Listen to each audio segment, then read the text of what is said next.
Let's pivot now. We're going to stay on this whole kind of movie topic thing. We're going to talk about Shang-Chi and this new 45-day theatrical window that they announced. Now, this is down from the usual 90-day window.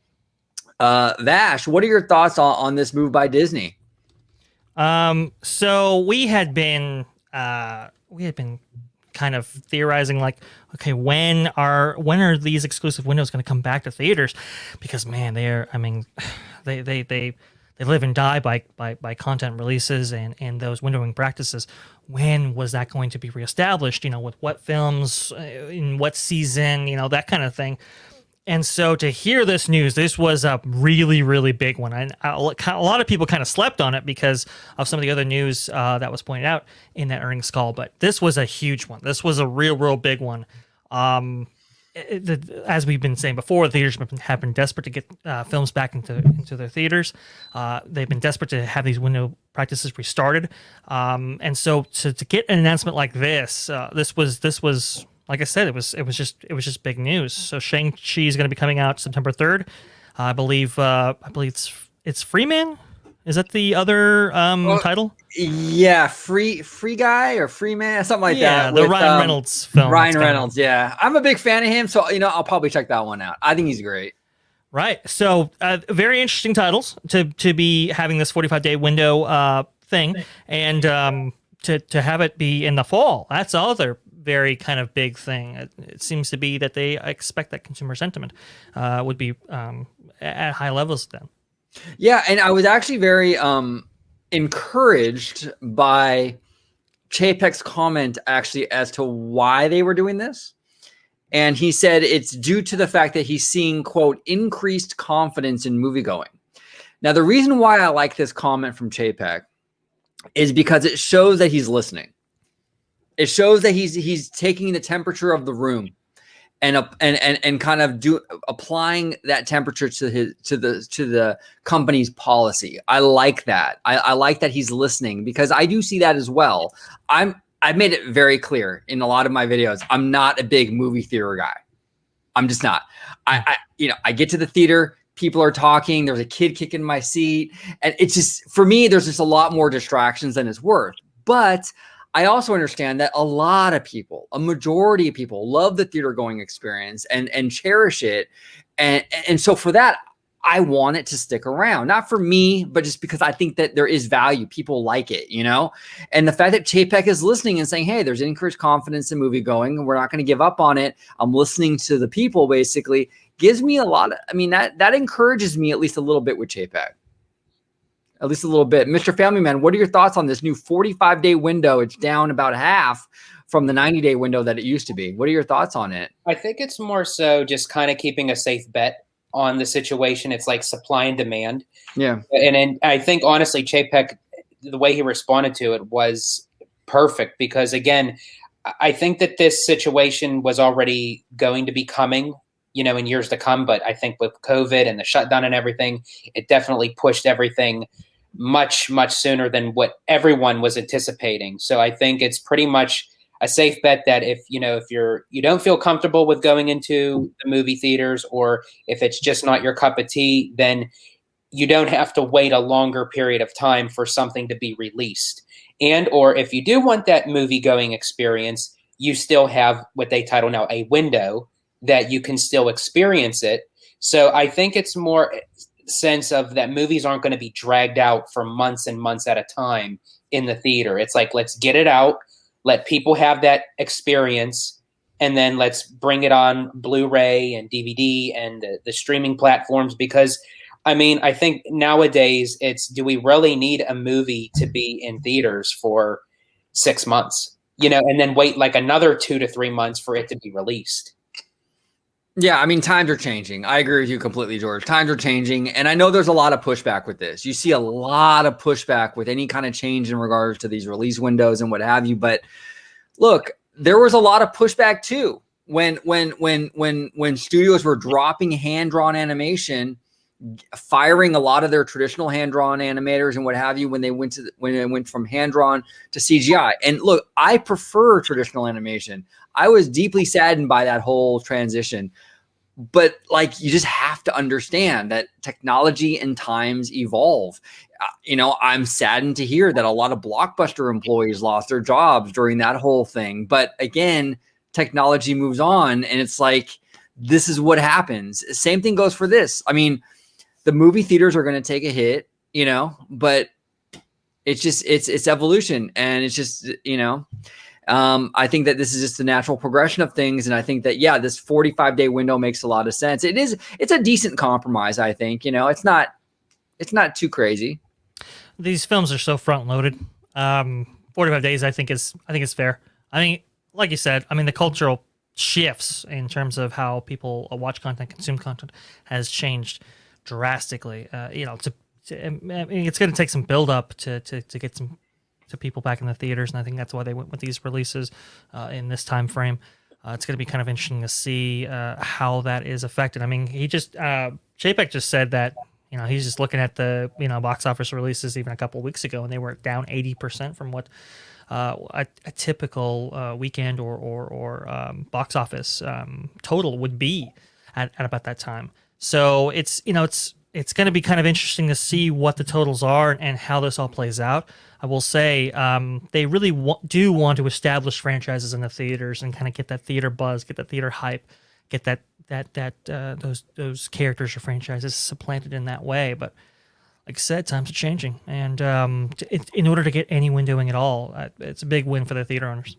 Yeah, and it's like, I think that the days of everything going straight to theaters is over. I think we're going to see a lot of big tent poles, a lot of big visual spectacle movies in the theaters going forward. Obviously, Star Wars, Marvel, right, Avatar, the DC movies, King Kong, stuff like that will be in theaters because it lends itself to the big screen experience. Yeah. But the other stuff, romantic comedies, there's no reason why you would have to see a romantic comedy on the big screen. It's not a visual spectacle that you can get just as much value out of a romantic comedy on your iPad, or on your own TV at home or whatever. I think the days of having those smaller kind of films, like I said, the comedies, romantic comedies, maybe the dramas, things like that, those will probably be, the studios will probably opt to put those directly onto their streaming service platforms, and then their big tent poles will be in theaters. I just think that the days of those, everything goes to theaters, I think that those days are long gone. At the Harkins near me, the Harkins Theaters are a local chain here. They kind of undertook a kind of refurbishment during the pandemic period to kind of get their theaters up to modern standards. And it's interesting because now they have less theaters than they did before. So I think or screens than they did before. So I think what we'll see is these multiplexes that were born out of all these studios producing all these films. I think you're right. I think the big temples will go to them, and the smaller films will not. Just doesn't mandate that kind of distribution practice probably anymore, and so I think you'll see a consolidation, a lessening of screens, but the quality of said experience in those screens will be improved probably. So you'll probably have bigger auditoriums, advanced sound systems, advanced lighting, and so forth. Mr. Family Man, what are your thoughts on that? Like, what do you feel in terms of like, the theater experience and its future, its place in this whole industry going forward? Well, you definitely can take a note of it that even Disney has done it itself with their streaming platform with Disney Plus, such as the films of Artemis Fowl and Flora and Ulysses. Yep. Those films, more so would have been released in theaters. But given to what the films are, great films, especially Flora and Ulysses. I did watch that movie. It's a very good movie. But to actually say, let's actually take the time and, have more cost cutting to put it in theaters of really how many people would go see a movie like that in theaters.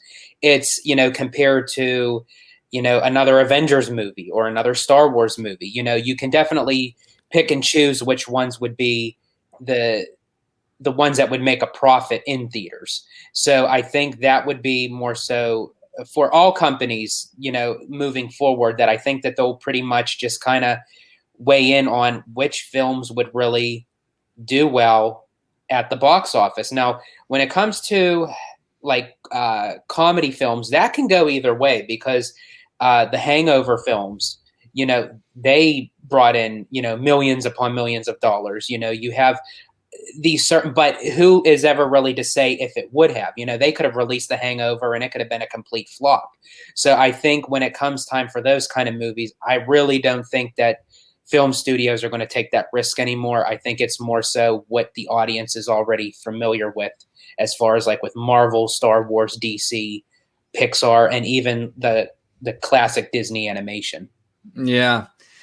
Yeah, it's times are changing. Times are changing. It's pretty crazy to see all this stuff. Like, even just from a few years ago. Like, I am super convinced that if the situation was as it is now, and they were considering doing the Solo a Star Wars movie now, like let's say that was in development as of right now, 2021, that would have been a TV show. That they wouldn't have put that in theaters, in my opinion. I think that would have been a TV show for sure. The way that the studio has changed their mindset and their approach to things has drastically changed so fast that even 2018 seems like a dinosaur, Can you imagine if Disney Plus was not already set up by the time all this happened? Can you imagine like them just starting the process of it now? That would have been a disaster and a half. Oh my God, they missed that by sheer months before. I'm still amazed by that. Great point, George. And that's kind of goes back to our last segment where we were saying how Comcast needs to get on the ball, because you're right. There are these windows of opportunity that you have to jump on and take advantage of, and they're missing the boat there. Yep, absolutely.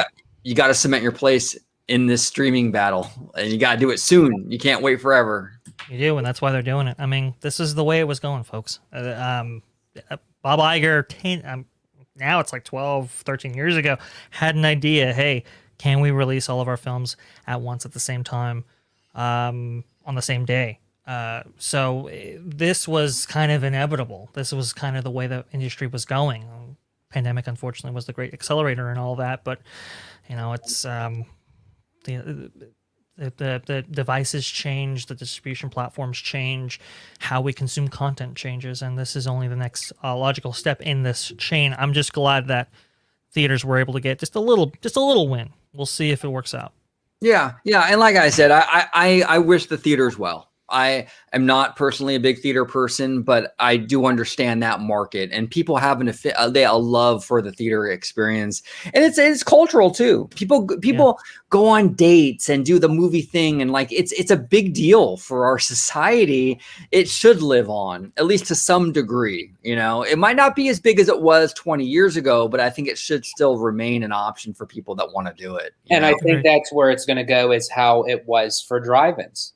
The movie theater took over the drive-in experience, even though it's still there, but I mean, it's very complacent to what it used to be. And I think now with streaming services, that's the movie theater is going to be the new drive-in. Right.